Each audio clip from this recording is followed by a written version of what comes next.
this is sort of our first sort of podcast in a sense. It's not really a podcast, I'm just kind of recording it on my camera because I'm lazy that way. My brother's not here, so he does actually have recording equipment. My brother's not here to help us use it, and like I said, I'm just generally lazy, so I thought I'd take a kind of guerrilla sort of approach to it, where kind of like the Nick and Chris watch approach. Yeah. Where we don't really prepare for anything. No. We just kind of throw everything together at the last second, and we just end up with magic, really. Yeah. Pretty much, yeah. Pretty much, magic. YouTube magic in the form of little ones and zeros and little pixels. Yeah. Yeah, those were words. Yeah, just little pixelated fish, just kind of leaping up and down in your mind through your eye holes. Wow. You know, I don't know. I'm just making stuff up as I go along, which is what a podcast is. Yeah. So there you go. Yeah, I'll say more stuff. Gorilla, you said that. Gorillas. Today on this podcast, we'll be talking about gorillas. What kind of gorillas do you like? The usual one. The usual ones. Yeah. Silverback. Chris doesn't have a very sophisticated palate when it comes to primates, apparently. So basically, Nick could have joined us, but he's too busy stitching himself to sofas and walking at furniture shops trying to get people to buy him. That's right. I was walking through the furniture store. I thought I saw Nick's head, but I thought it was just... Yeah, he's just kind of I just before going into that place, it was a British Heart Foundation place, and I saw a mushroom at the side of the door, and I decided to eat it, and well, yeah. Turns out it was actually an okay mushroom, and that was Nick. Yeah. What are we on about? I don't know. I was going. Our dear friend Nick. I mean, I was just talking about the perfectly reasonable vision of Nick stitching himself to a piece of furniture, and trying to, begging people to buy him, and then you start talking about mushrooms and everything. We don't do drugs on this show. I know. I didn't think it was a drug. I just looked at it. I was like, we don't. Yes, but there are kids on the street. Okay. You should grow mushrooms there. There are kids on the street who listen to these sorts of things and take it on board. Don't take the mushrooms from the street. There. Good, Chris. See, I turned it into farm food now. Yeah. So you can don't suck it then. Maybe later. Really. But yeah. So that's what Nick is doing. I don't know what Daryl's doing. Might have something to do with horses. You could say that. Could say that. But yeah. So today on this gorilla podcast, this last minute gorilla. Gorilla. Not gorilla. No, not gorilla podcast, because that would just kind of be noises. God, that would be questionable. Yeah, it would be. But tell you what, we'll just basically what we're going to do is discuss pop culture. We said that. Yeah. Pop culture. The stuff. Basically nerd stuff. Okay. Mostly shit films, probably. Hopefully some good ones. Speaking of shit films, I'm trying to find a decent way to segue into this that doesn't seem just sudden and offhand. Yesterday we watched New Year's. Speaking of New Year's, it was New Year's a few days ago. Yeah, it was. There. That's good, Chris. It was New Year's very recently. It is now 2015. We passed the border of time, and we're now into 2015. And feeling incredibly different. What we're going to do to celebrate that, and what we have done to celebrate that, is watched a film from back in 2011 or 2012. It was 2011, yeah. Because 2012. Yeah, because it was So basically, we watched New Year's Eve. This is a film by Gary Marshall, who brought us Pretty Woman. There you go, folks. I've seen Pretty Woman actually. I don't remember it being that bad. I don't remember it being bad. I just remember it not being, it's us. there. It was there. If I'm not talking about nerd stuff, and we're talking about this film, like. Yeah, I know. This is not a nerd film. It was the most recent thing that we watched. Well, apart from the other thing, but we'll talk about that later. We're gonna get the shit thing out of the way. Yes. But actually, what was interesting about Pretty Woman, and yes, there was something interesting about that film, is that it was originally it was based off a script called $3,000, and it was actually much more of like it was a much darker film. Like Joey Roberts' character was like on drugs and stuff, and it was a much more sort of, I think it was meant to be much more of a black comedy than it ended up being. Yeah. And then we got like Gary Marshall, one of the at least it was either one of the co-creators or just the creator of the sitcom Happy Days. There's our opinion on that, really. That is a thing. Yeah, he That's did a song. He did that. These happy days are yours and mine. Hey. These happy days are yours and mine. Happy days. Hey. Hey. Paprika, wasn't it? Anyway. It was, wasn't it? Basically, this is kind of like, I think it's kind of a spiritual successor to one of his other films, Valentine's Day, written by the same person, Catherine Fugate. This, I'm guessing, is his magnum opus. I think Pretty Woman will be his magnum. Yeah. We're going to give him that kind of. I don't know what else. I think he might have done Runaway Bride as well. Oh god. Because that had Joey Roberts and Richard Gere in it. I also ever seen the stars. It's like running away. I was like, oh well, we've just done that. Yeah. And I left. I think I remember catching some of it on TV, and it was basically just like about this woman who would when she'll try to get married, and then right as she's about to get married, she'll just run away. And there's like fucking she's a national celebrity to the point, sort of, people know about her because she's in newspapers all the time, because she just runs away from all her weddings. I would change that script to make her a kleptomaniac as well. Because just before leaving, she hits the hotel she's living in at the time, just grabs the stationery, grabs the lamps, just grabs everything and just fucks off wasn't she on a horse or something? I think she might have been. She knows it's a cart and hits the horse and she might have been on a horse at some point. At some point, she attaches the cart to the horse, gets the horse to run away with the cart to the nearby forest, then she runs away in the other direction, and then she reunites with the horse and gets the stuff scot-free. Yeah. There you go, everybody. It's one of those. It's one of those lost masterpieces up with Richard Stanley's Island of Dr. Moreau. What was it? Alexander Jodorowsky's Dune, perhaps. Yeah. So. God, it's coming up with weird ideas at this point now. So New Year's Eve.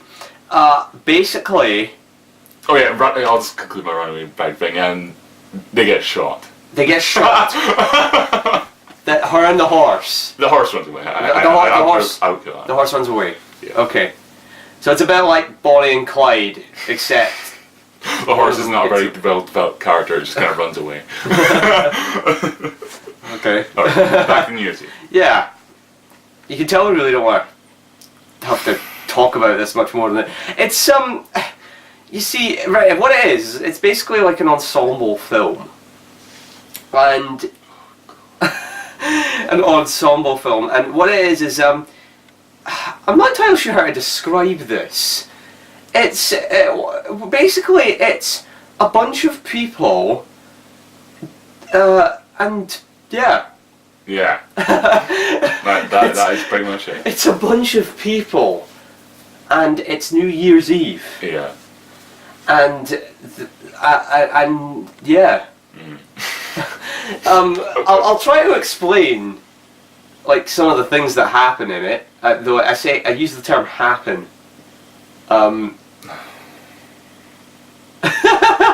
He's just kind of sighing. This was a fantastic... We watched it. Yeah, we watched this. This is a fantastic introduction to us as possible podcast, you know, alumni, you know, or whatever weird word you choose to use to describe us. Basically, it's white folk. Yeah, it's White Folk, the movie. Well, you know, those kind of white folk. Yeah, I mean, I think really there was how many? There was like 2 black guys. One of them was a rapper, Ludacris or Ludacris. Ludacris, yes. And right, I know from the Fast and Furious films because I'm forced to see them. The worst one. I missed the last one. You missed the last one. I've seen it since but no, it was actually okay. But yeah, it's just him and he was there. And then there was that other black guy who was basically one of our favourite parts of this film. Yeah, it was just like you saw this like this stage rehearsal for something. I can't remember what it was, and you just had this black guy that was sitting near the stage, just kind of dancing in this way. He just like grinning and yeah.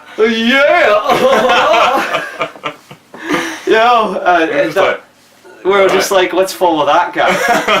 let's just see. I just want to see him dancing to things now. Dancing all through life. Dancing through life. Yeah, right. So, right. Let's try and go through this. We've got we've got Katherine Heigl, and what we have in this film, we've got a lot of uptight, overly worked white women who the high-powered businesswoman. Yeah, who need a man, as you would put it, Chris. Yes. Didn't you say that? I don't know. I probably said something. You say things that I find funny, and then you completely forget about them, but I don't. So then I repeat them later, and you're like, oh, okay. I do not remember saying that, but I remember you saying it. Yeah. Maybe just repeat it after I said it. Yeah, it was a long time ago, but yeah, it's just like that's what it is. You've got, I think it's Katherine Heigl and Julia Roberts and fucking Sarah Jessica Parker, and they're all overworked and kind of uptight, and they don't have men in their lives to keep them satisfied. Yeah. I need a man to keep me satisfied and provide for me. Who's singing? I need a cock. Oh God. Yeah. I need a cock right in my pussy. Otherwise I can't live. Then my piano so do do do do do do do do do do. I was thinking of Christmas music.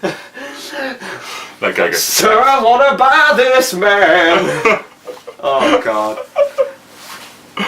Oh God. But yeah, it's just kind of, it's just a bunch of, towards the end when it gets into the credits, you've got all this like all these outtakes, and it's clear that they've had fun. Yeah. But it's like it's a joke that no one else gets. You know, you're just sitting there watching this go, all right, yeah, New Year's Eve, it's an important time. It's like the end of days, but the good one. Yeah, there's this whole storyline. We're all going to heaven. There's this whole storyline. If we don't get that fucking giant shit ball we spent our money on. I know, it's just this big giant fucking ball. Like Julia Roberts. It's not Julia Roberts in the film. It is Julia Roberts, yeah. No. It's fucking, yeah. I don't think it is. It fucking is. What was Hillary Swank? No, it is. You're right. I thought it didn't look like. Yeah. A day ago.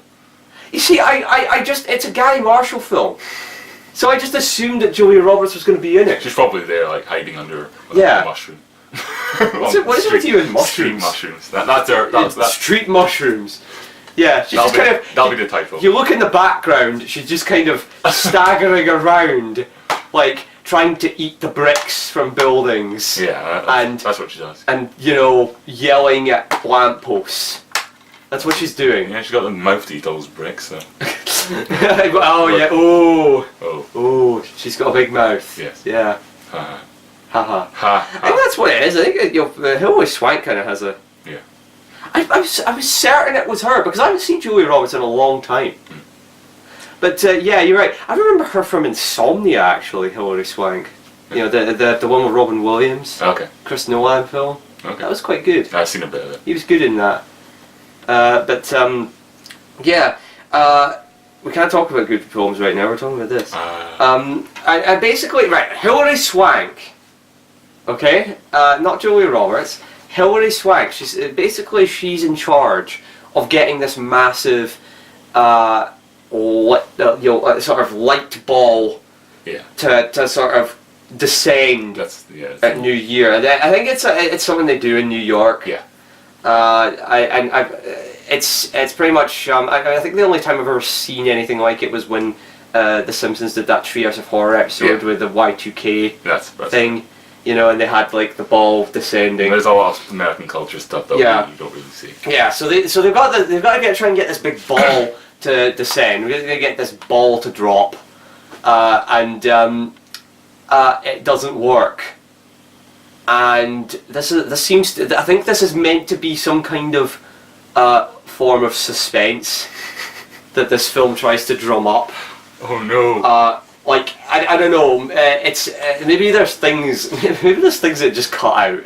Like I don't know. The whole the ball is filled with orphan children, and if the ball doesn't descend, then they'll suffocate.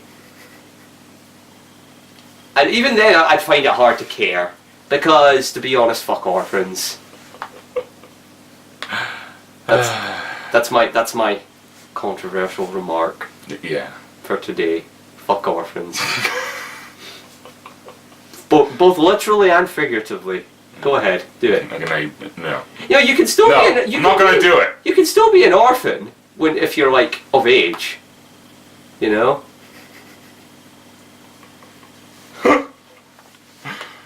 Fuck orphans. Yeah. What the fuck? I don't know. Right, I don't know. Do we want to release this? Yeah. So that's I think that's the movie's main form of suspense here. Is that we've got to try and get this massive, great, shining ball of light to drop. Otherwise, the year won't end, and we'll all be trapped in 2011 until finally the great God ball is given enough sacrifices.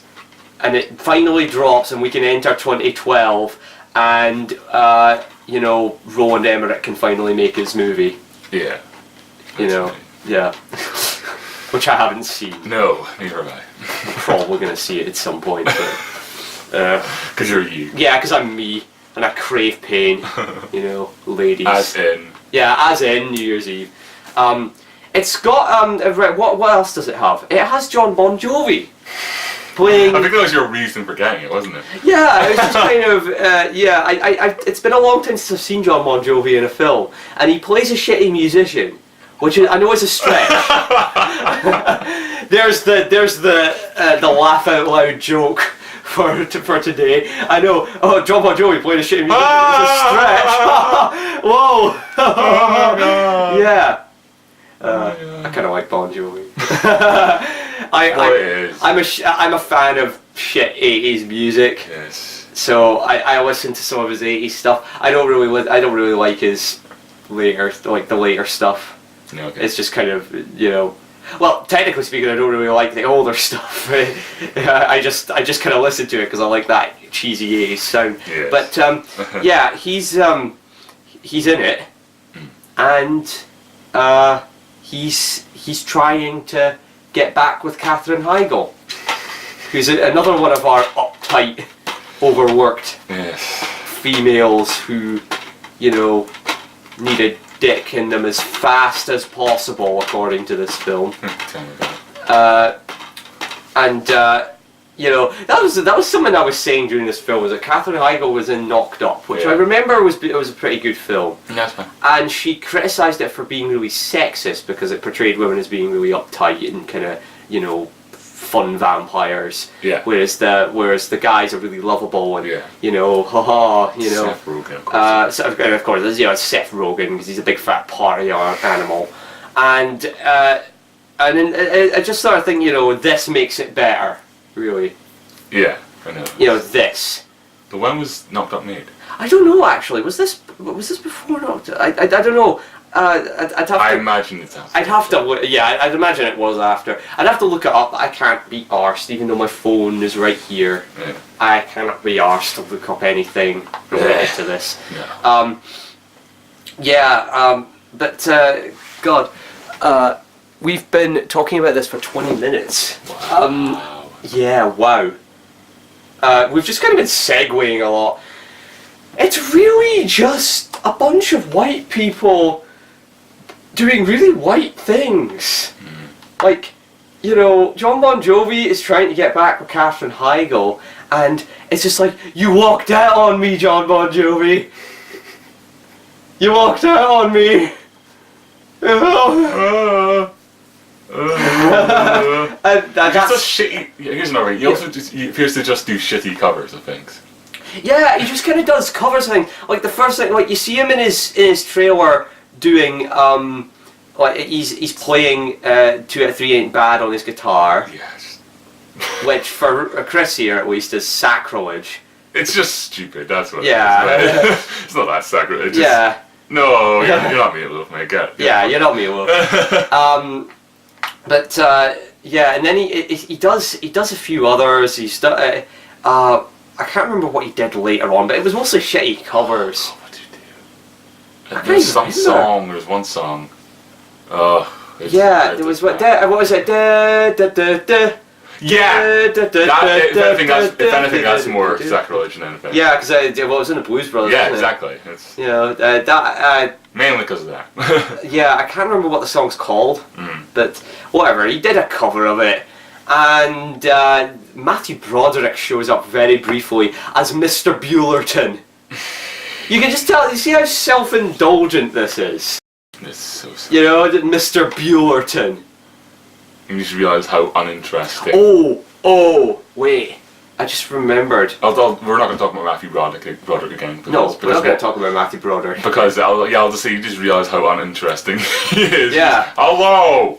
He just kind of... Movie star! Matthew Broderick just kind of exists in a vacuum, doesn't he? He's just kind of... You know, whenever he shows up, he somehow manages to be the least interesting thing there. You know? Yeah. Even if he's surrounded by uninteresting things, you know, you still find him the least interesting thing. Yeah. You know. It's funny. There's actually a commercial with it's like about how certain pop cultural things are brought back for American advert. And hell, done over here. It's like they did a Ferris Bueller's Day Off thing when they brought back Matthew Broderick to do it, and he just looks so old and tired and oh no! Wow! Oh, just I'm Matthew Broderick. Let him sleep. And I'm Mr. Buellerton, and I'm really angry about this big ball not being dropped. And I'm from Lady Hawk.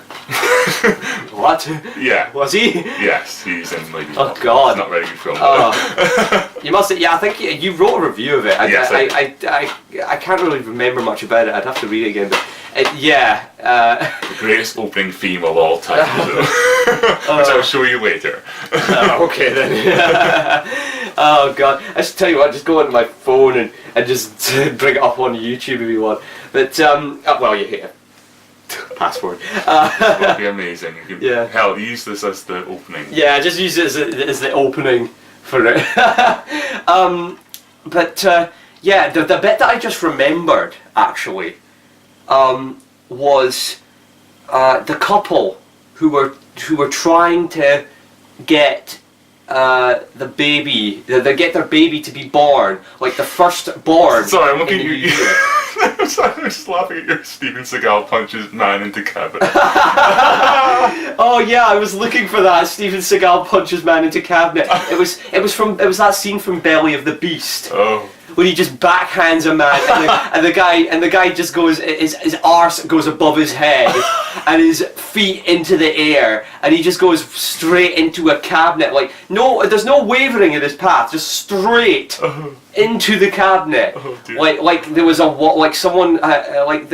was a wire weaved into his spine, and someone just yanked him back with a jet fighter, and he's just gone speeding into this cabinet. And it's fantastic. It's like the Matrix. Oh my god. You know? But yeah, tell you what, I'll try and it was a Lady Hawk theme. We've gone way off track. Oh, yes. Lady Hawk theme.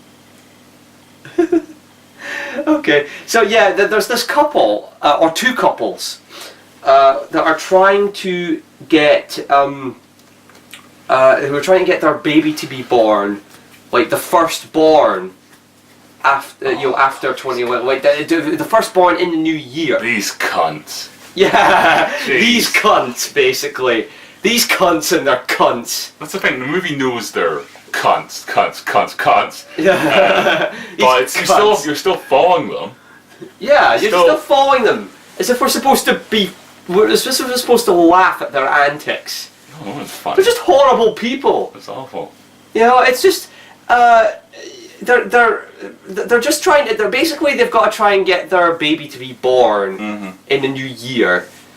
Otherwise, Baphomet will come to life, reborn in the skin of man, and will, float with his barbed wire demons into the center of New York and torture us all for eternity.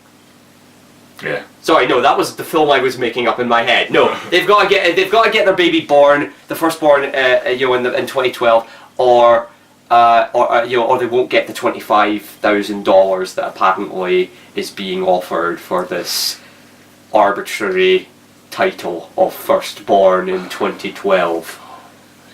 You'd think that there were some kind of the first children born every year were some kind of superhumans. That they were there to help humanity. It's like, you get $25,000. Okay, now I just thought this right now, but yeah, they're awful people for wanting to get that, but why does the hospital have this in the first place? Well, no, I don't think it's the hospital, because the doctor, because remember that doctor was like, I'm not going to, do a C-section on you just so you can win this stupid prize. Yeah.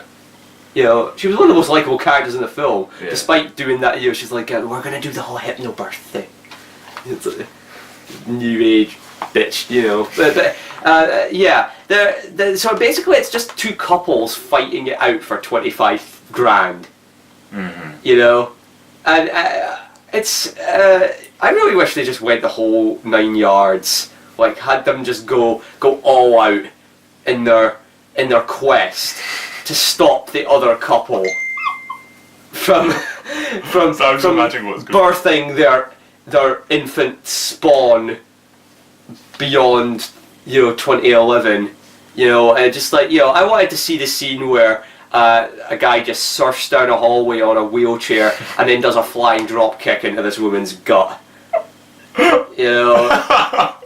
While I don't know what will be playing while that happens. Or just. You can dance for your honey. The other one, I don't know, force feeds. They like ties down the other wife and force feeds her morning after pills. Just to they just kind of and then the two fathers just have kind of a Star Trekian sort of fight in the middle of the hallways, with rusty coat hangers. That would be my film. And then the video game of that movie could be like you're gonna fight the guy, but you get him out of the way, and then rush towards the wife. Super Abortion 9000. And yeah, you have to like hit the wife several times, and then she'll like slink back into the shadows, and then you have to fight the guy, then she'll turn up again, and it's just a repetitive kind of video game kind of thing. Then at the end, like the boss is a fetus. Yeah. It's the big boss fetus.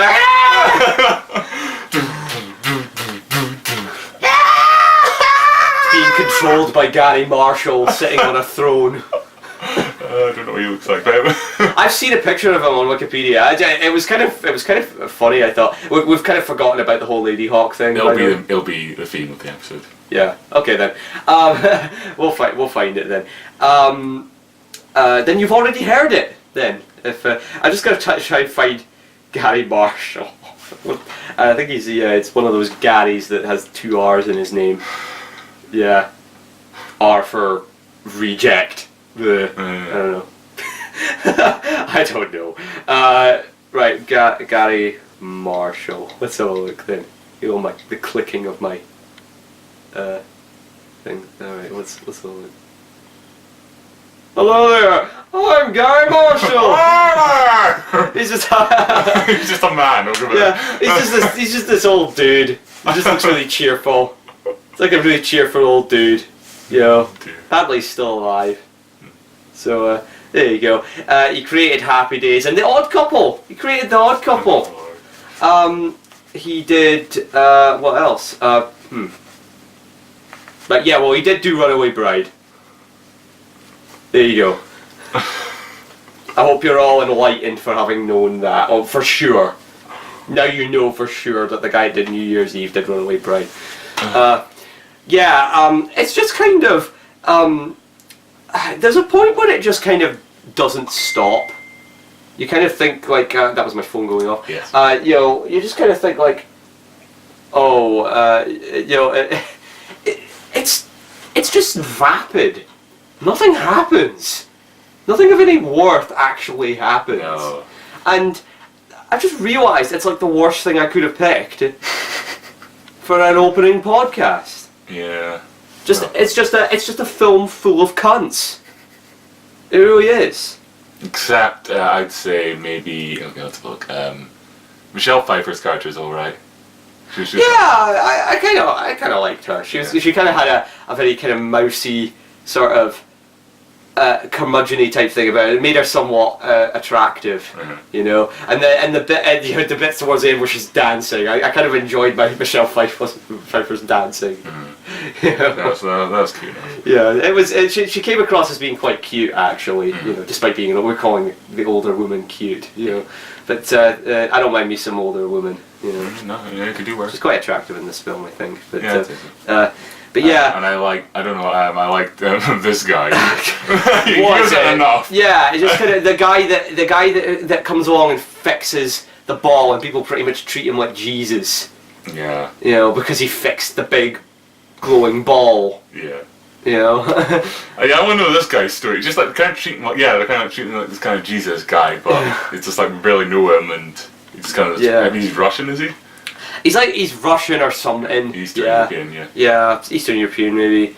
And there's this other storyline about Sarah Jessica Parker not wanting her daughter to be walking around out in New York because uptight and needs a man.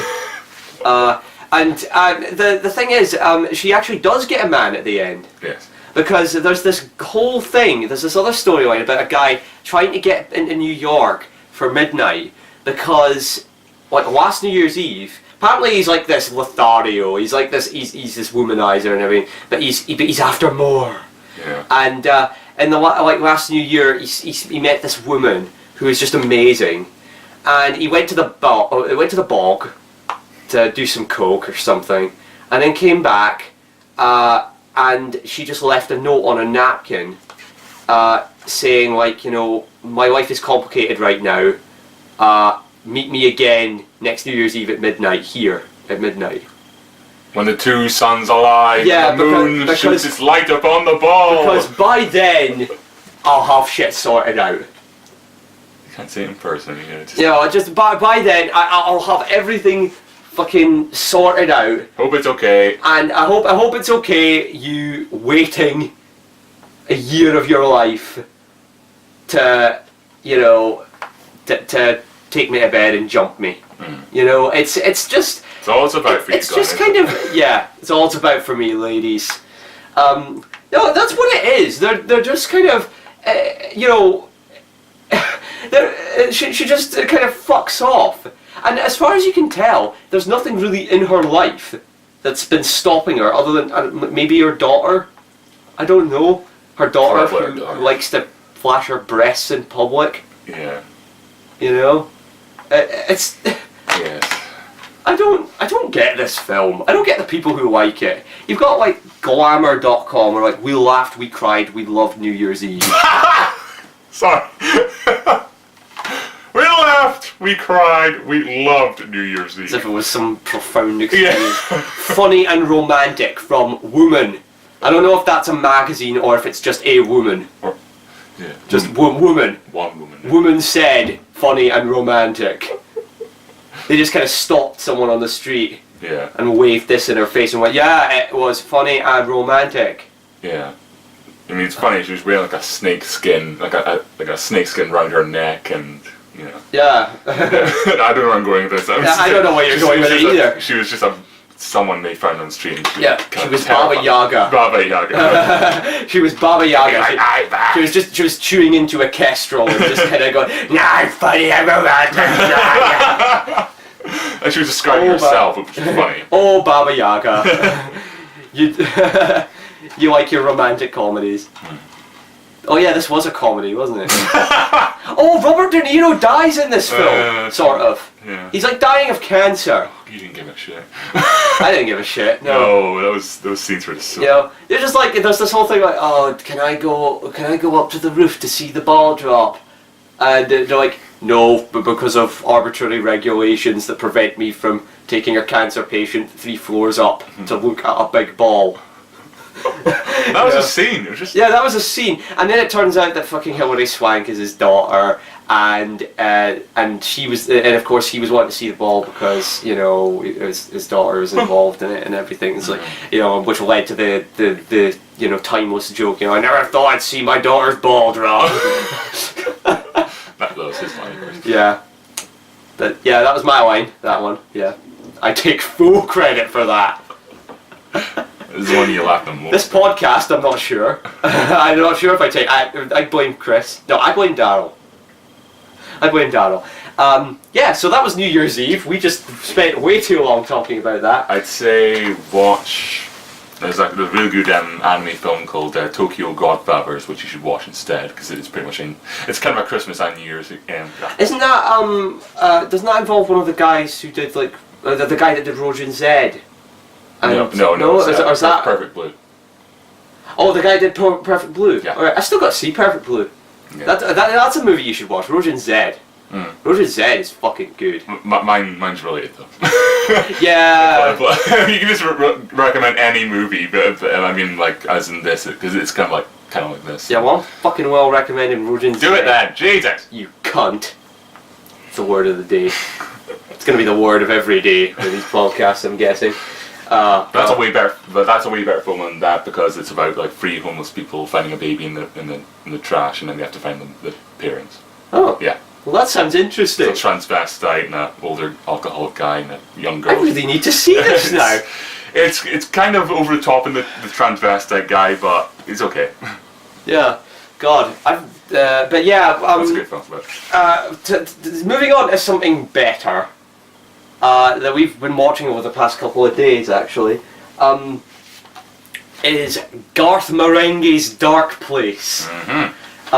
Now, I've seen this DVD in the you know, in the shops quite a lot, but I've never bothered picking it up. That was me for a and while. then you showed you pulled this out of your bag, and I was like, oh, I recognise this. And I actually looked at it, and I thought, this looks like something I'd like. You know, and because apart from anything else, it's got Richard Ayoade and Matt Berry from IT Crowd, and it's co-written by you know. By the way, have you seen the film Sightseers? I've got it. I haven't watched it. That's her from there. Oh yeah. Yeah, I can. Yeah. I recognise her from like the trailer for Yeah. Sightseers. Sightseers looks like a laugh, It does actually. look quite funny. Probably should have watched that, to be honest. Yeah, it's a Ben Wheatley one. Yes. But yeah, it's co-written by Richard Ayoade, who, for those of you who don't follow, look at the names of people who are in these, which you should, you uncultured fucks. He's the guy. He's like the guy with the fluffy Yeah. black hair. In, You know him. You yeah. know him. You Yeah. hear him. He's just that. Yeah. But he's basically, the idea of this is it's presented as like a lost TV series Yeah. that that was never aired. Yeah, and it was an 80s show. Yeah, it was from the 1980s. That was written and directed by and starring Garth Marenghi, horror author, dreamweaver, and visionary plus actor. Yeah, played by this guy. There's a guy called Matthew Holness who also co-wrote this.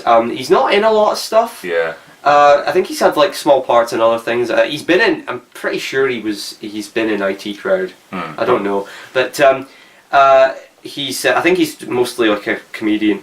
But the idea is that he's this horror author who writes these really shitty horror novels, and he thinks he's God's gift to the world, but he's not really. And he's written this. He wrote this TV series which is really, really, really, really shit, but he thinks it's a visionary masterpiece. And he's final, and basically it's just like a really shitty 80s TV show full of continuity errors and editing errors and appalling acting, but it's deliberate, obviously. Yeah. And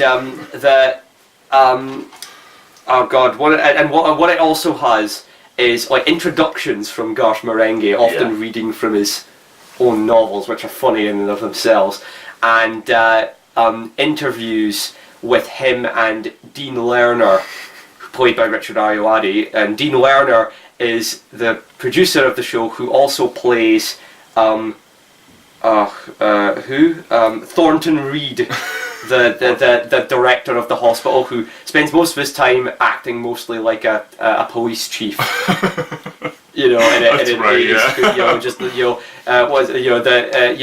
Wonton's gonna, it's like, you better get this done, or my arse is grass, and Wonton has a lawnmower.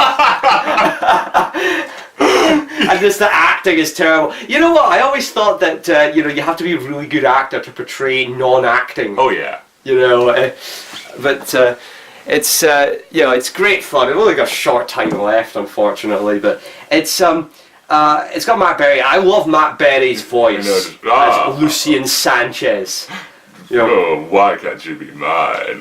Just this really kind of hello there. He's kind of got this really deep kind of soulful voice. Yeah, you're just. You watch it there. You watch it there. Otherwise, it's like, what are we going? What are we going to do about Skipper the Eye Child? Oh God. Hey! Just some of the storylines just don't add up. They're some of the lines are fantastic. Yeah. Like it's like we've opened a door to another world. A door to another strange dimension. A door that was hard to close because it was abstract and didn't have handles.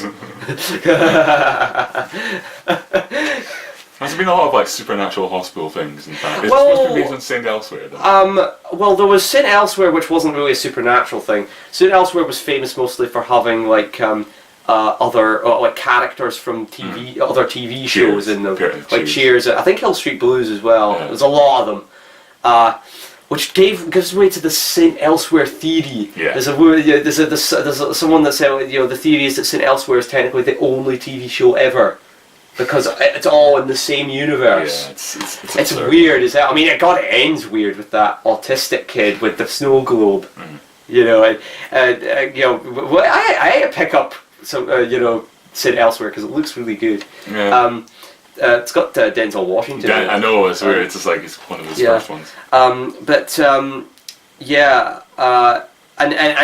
I'm thinking more like Kingdom Hospital, or the Kingdom, which is what that's based on. Lars von Trier's The Kingdom.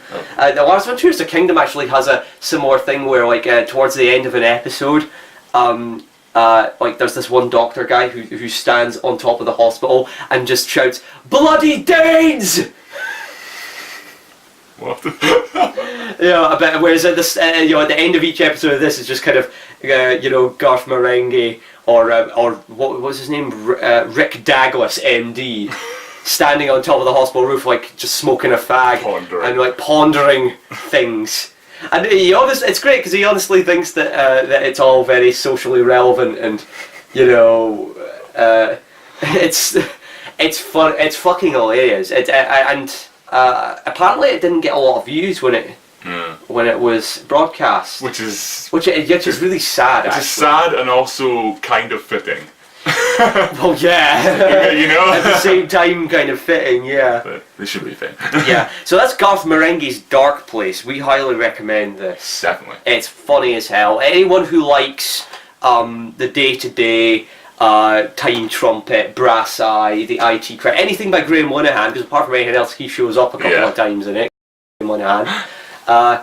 Anyone who likes those kinds of, it's funny, a lot of the stuff that I like from like British comedy tends to have the same people in it. Yeah. Like, it has the same, like the day-to-day has like Chris Morrison, Armando Iannucci, and was co-written by Graham Linehan. Sure. And then this has Graham Linehan, and it's and IT Crowd had Chris Morris, and it was a lot of the same people, really. That's what happens with these kind of, like, when you look through all the genres through time. Like the 80s had like Rowan Atkinson and Rick Mayall and all that, and then that kind of just moved on, and then Simon Pegg and stuff like that. Yeah, I mean, you've got like for example, Peep Show was partly written by Jesse Armstrong, and Jesse Armstrong wrote an episode of Black Mirror. Black Mirror was created by Charlie Brooker, who worked with Chris Morris, and has worked with Richard Ayoade, and and it's just a lot of my favourite people, really. Yeah. So this was great. I can't believe I hadn't heard of this before. But thanks for that, Chris. And you don't have to thank me for showing you New Year's Eve. And the thing is, I bought it. It was a £5. I bought it, and I honestly couldn't find anyone to watch it with, because I'd already gotten Ross to watch God's Not Dead with me, and God's Not Dead is just the work of the devil. It really is. It's awful. And I'm like, "Hey dude, do you want to watch New Year's Eve with me?" And he's like, "God, no." Fuck off, Glenn. We watched In Time instead. Oh, you finally got around to it? Yeah, we watched it. Oh yeah, what was that like? It was it wasn't bad. Yeah. It just wasn't great either. It had Alex Petfer in it. God. He was like this dude who was like a fucking, what was he? He was like a fucking crime boss or some shit. That's my second loud laugh of the podcast. Yeah. Justin Timberlake just go. Basically, it's like a sci-fi Bonnie and Clyde, except they don't die at the end. Yeah. They just kind of walk around in slow motion into banks, going, yeah. They can't run away in slow motion to get caught. Yeah. Amanda Seyfried gets naked in it though. Okay. So I like that, because I like me some Amanda Seyfried. You like a lot of women. I like a lot of women. I like women. Do you like women, Chris? Yes, I'm fine. Are you a woman hater, Chris? Yeah. That's another thing about Dark Place as well, is that he's extremely sexist. Yes. God. Oh god, that is those were funny as well. Just like some of the lines, come on, Rick, I'm a big girl. In a year's time, I'll be a woman. Oh my god. Oh, it was great fun. So good. Yeah. And it's just got his face in shadows on the cover. You know what? It got to the point where my favourite parts were actually him reading out excerpts from his novels. Yeah, and just some of the like him discussing his novels, like in the novel Black Fang, I asked the question, what if a rat could drive a bus? Oh my god! I think my favourite episode overall was Skipper the Eyelid, though. Yeah, Skipper the Eye Child. And that beautiful fucking ending. Just when he's beating the shit out of it. And just that opening with the pixelated cock tongue. Yes, you're gonna have to watch it. You're just gonna have to watch it just to know what we're talking about. It's good fun though. It's so good. Probably one of my favourite TV shows, actually. Yeah, actually, but so we don't recommend New Year's Eve, but we do, however, recommend a lot of other stuff, including Garth Marenghi's Dark Place. Yes. Yeah. So, I think we're coming close to the end of our time, unfortunately. You know. Mm-hmm. Yeah. Mm-hmm. This was a success, wasn't it? It exists. It exists now. You know, it exists in the annals of time, digitally. Mm-hmm. The little pixelated fish are Nibbling at your eye sockets. Yeah. Cleaning your retinas of the plankton of mediocrity. Yeah, we talked about New Year's Eve, but... Yeah. I don't know. I don't even know if we're going to be watching this as opposed to just listening to it, so just switch eyes for ears. Wait, just switch eyes for ears. I think you're better off making it an audio thing, actually. Yeah, actually, because I know you don't want to sit and watch us with our ugly faces. You know, and apart from anything else, we've been naked throughout this whole thing. Yeah. And to be honest, Chris is covered in tattoos. Absolutely covered. Fucking from the neck down. You know, I mean, obviously it stops at like the biceps and the neck. Yeah. You know, otherwise, you know, you would have seen them by now. You know, but he's got like a massive kappa on his back. He's got a massive kappa on his back. That is a Japanese ripper monster, but for those who don't know. You know, he's got little smiley faces on his nipples. You know, he's just covered. Mm-hmm. You know, piercings as well.